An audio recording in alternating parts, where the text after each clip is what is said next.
The emergency beacon pierced through the void of space like a desperate cry for help. Captain Marcus Reed adjusted his course toward the distress signal, his small cargo vessel responding with mechanical precision. 3 days into what should have been a routine supply run to the outer colonies, he never expected to encounter a dying alien ship drifting helplessly between the stars. The vessel before him defied every engineering principle he knew. Its crystalline hull caught starlight and refracted it into impossible patterns, while energy conduits pulsed with fading bioluminescent light.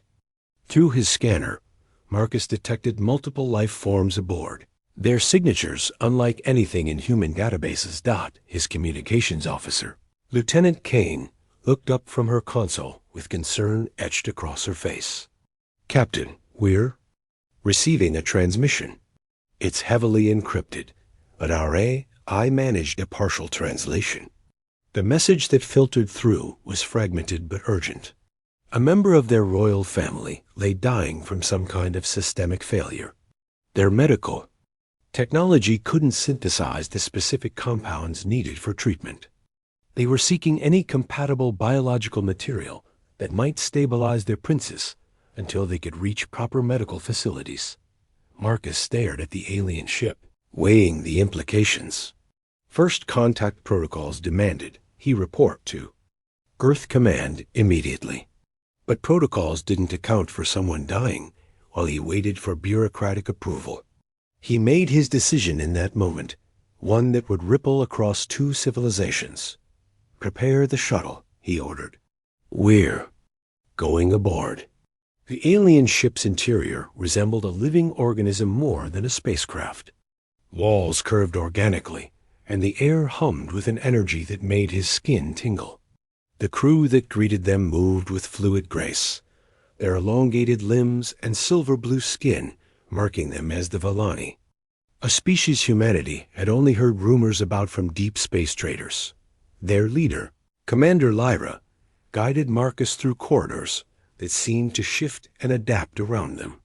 She explained in halting English that Princess Naya had been exposed to a rare cosmic pathogen while studying ancient ruins on a dead world.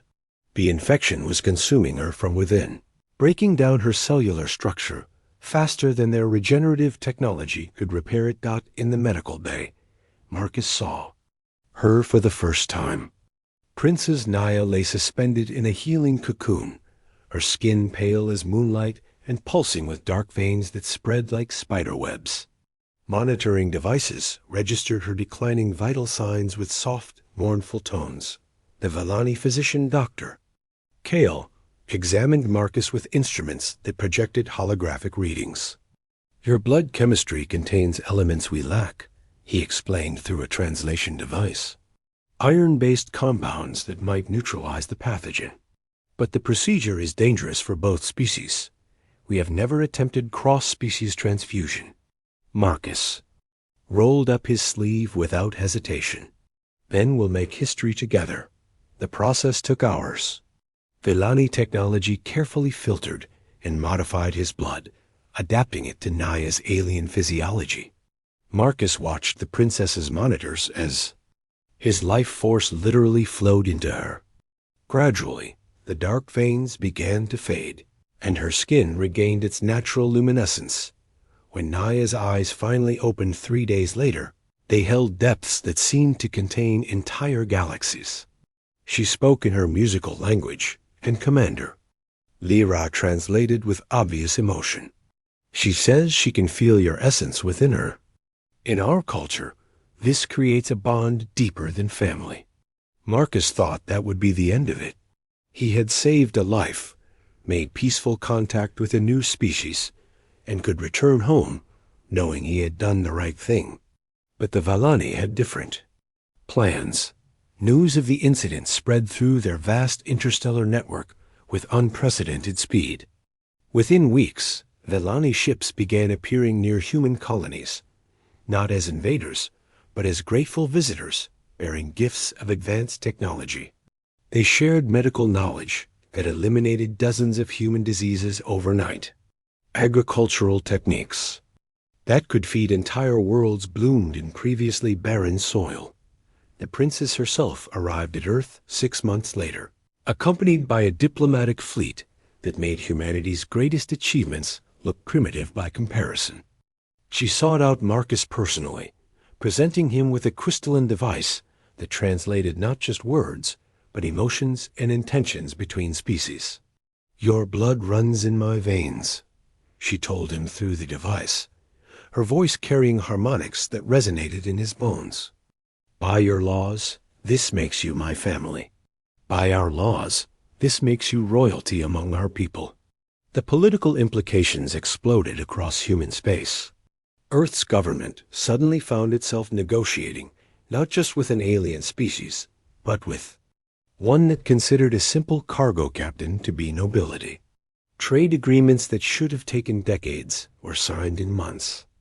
Territorial disputes that had simmered for years were resolved through Vellani. Mediation. Marcus discovered that his single act of compassion had fundamentally altered humanity's place in the galaxy.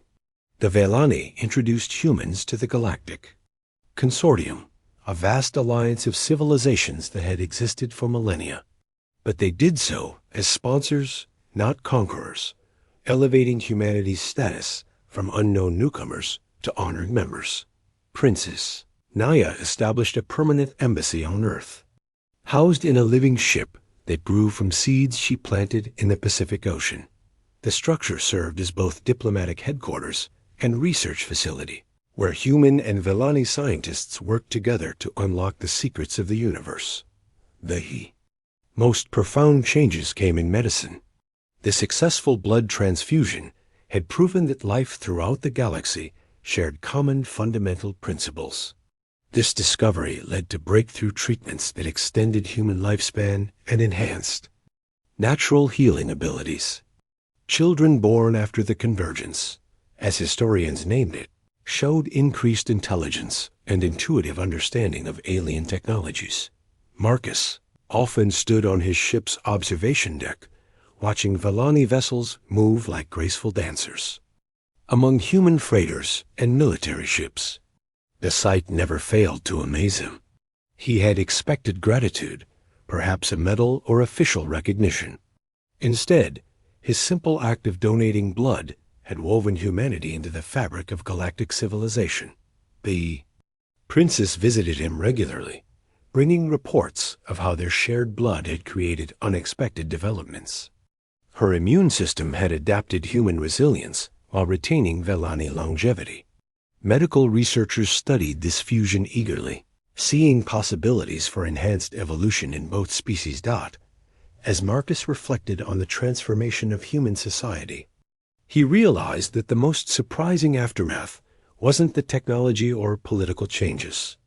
It was the philosophical shift in how humanity saw itself. No longer an isolated species struggling on the edge of known space, they had become part of something infinitely larger and more wonderful. The emergency beacon that had started it all still sat in his ship's communication array, now modified with Vellani technology to reach across impossible distances. Sometimes Marcus wondered what other desperate calls for help were echoing through the void, waiting for someone brave enough to answer them. In saving one alien princess, he had opened doorways to infinite possibilities for his entire species.